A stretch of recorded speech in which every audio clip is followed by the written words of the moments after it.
El sacerdocio sigue actualmente vigente en la Iglesia Católica, pero seguro que más de alguna vez hemos escuchado decir que el sacerdocio fue eliminado. ¿Qué dice la Biblia al respecto? Vamos a verlo. Primeramente, hay que saber cuál es la función del sacerdote. Esto lo encontramos en Hebreos capítulo 5, versículo 1.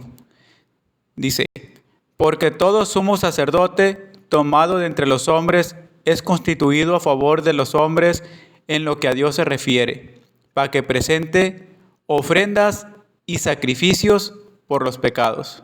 Ok, ¿y dónde es que se realizaba esto? Habla de sumo sacerdote, pues vamos a hablar sobre la función del sacerdote y del sumo sacerdote y dónde es que esto se realizaba.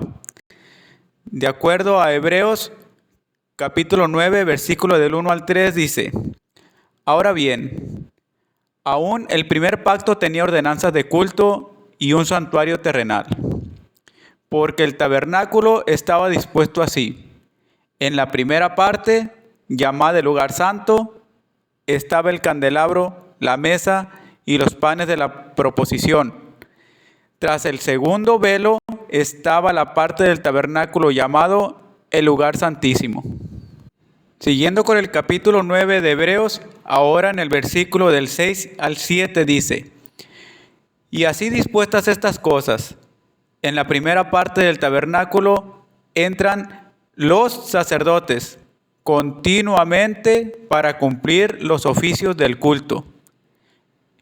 Pero en la segunda parte, solo el sumo sacerdote, una vez al año, no sin sangre, la cual se ofrece por sí mismo y por los pecados de ignorancia del pueblo.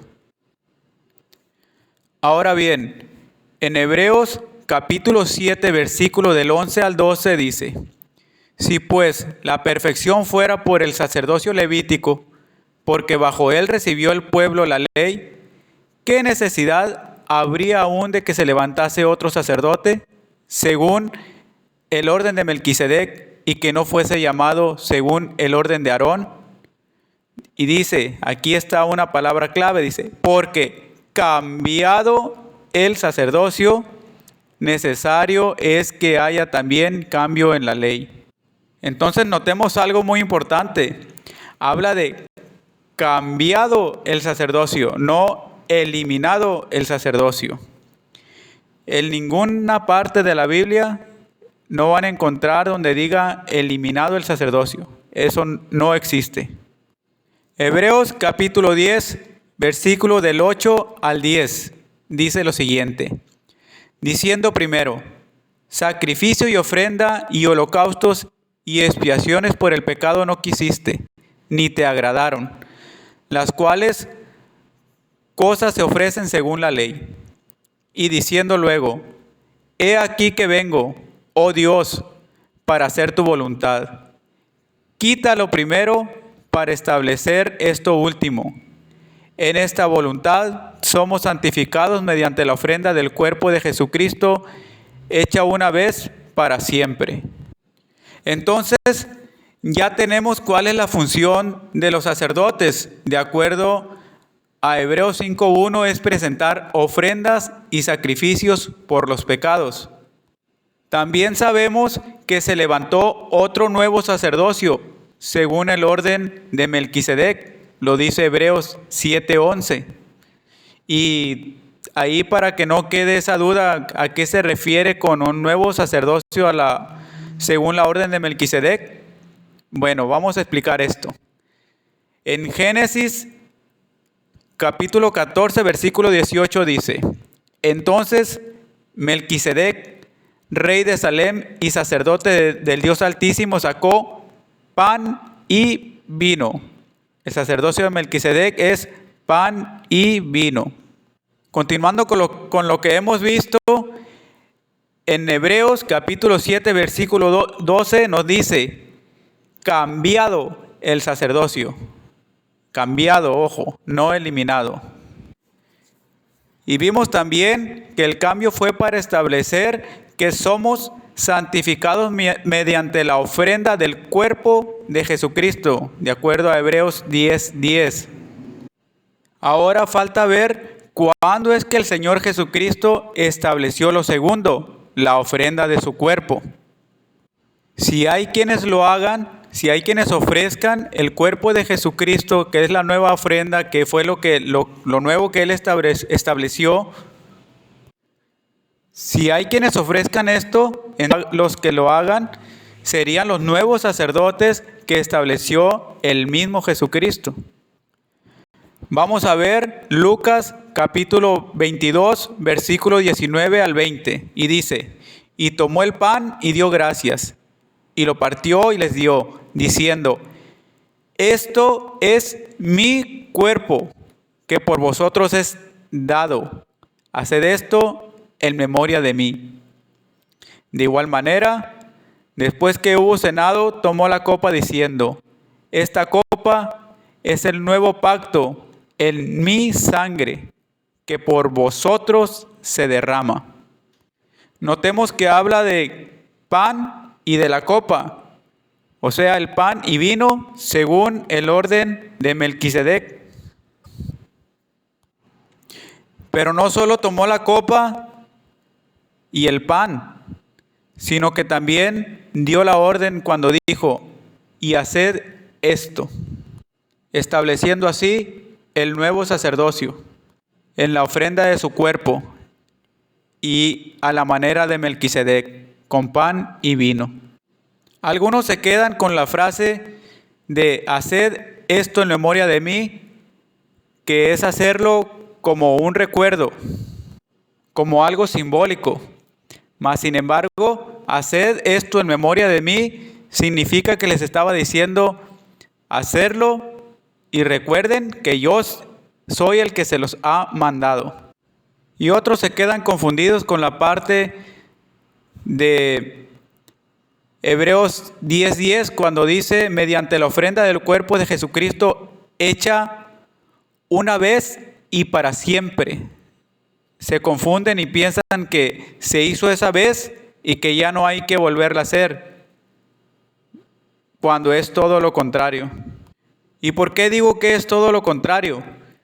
Porque San Pablo en Primera de Corintios del capítulo 11, versículo 23 al 30 dice lo siguiente: porque yo recibí del Señor lo que también os he enseñado, que el Señor Jesús, la noche que fue entregado, tomó pan, y habiendo dado gracias, lo partió y dijo: tomad, comed, esto es mi cuerpo, que por vosotros es partido. Haced esto en memoria de mí. Asimismo, tomó también la copa después de haber cenado, diciendo: esta copa es el nuevo pacto de mi sangre. Haced esto todas las veces que la bebieres en memoria de mí. Así pues, todas las veces que comieres este pan y bebieres esta copa, la muerte del Señor anunciáis hasta que Él venga. Notemos que Pablo no fue un discípulo directamente del Señor. Él no estuvo en la última cena y dice: yo recibí del Señor. ¿Por qué dice yo recibí del Señor? Porque viene la orden sacerdotal. Y Jesús dijo: en memoria de mí es, recuerden que el que lo enseñó fui yo. Y también San Pablo dice: pues así pues, todas las veces que comieres este pan y bebieres esta copa, la muerte del Señor anunciáis hasta que Él venga. Hasta que Él venga, dice. No dice se hizo aquella vez y ya no se va a volver a hacer. Es hasta que Él venga. Y también nos hace referencia a algo para decirnos que no es simbólico, que esto no es un juego, no es nomás hacer una obra de teatro. Se tiene que hacer como se debe de hacer y por medio de quienes tienen la orden sacerdotal. En el capítulo 27 de lo que les estaba diciendo, en el capítulo 27 de Primera de Corintios dice: de manera que cualquiera que comiere este pan o bebiere esta copa del Señor indignamente, será culpado del cuerpo y de la sangre del Señor. Por tanto, pruébese cada uno a sí mismo, y coma así del pan y beba de la copa. Porque el que come y bebe indignamente sin discernir el cuerpo del Señor, juicio come y bebe para sí. Discernir, dice, porque el que come y bebe indignamente sin discernir significa sin descubrir, sin darse cuenta que es el cuerpo del Señor Jesús, juicio come y bebe para sí. O sea que no está hablando de cualquier cosa. Tenemos que saber qué es lo que realmente estamos comiendo. Si no fuere la carne y la sangre del Señor Jesús, entonces no tendríamos por qué pecar contra la carne y la sangre del Señor Jesús. Pecáramos contra una galleta, contra un pan cualquiera.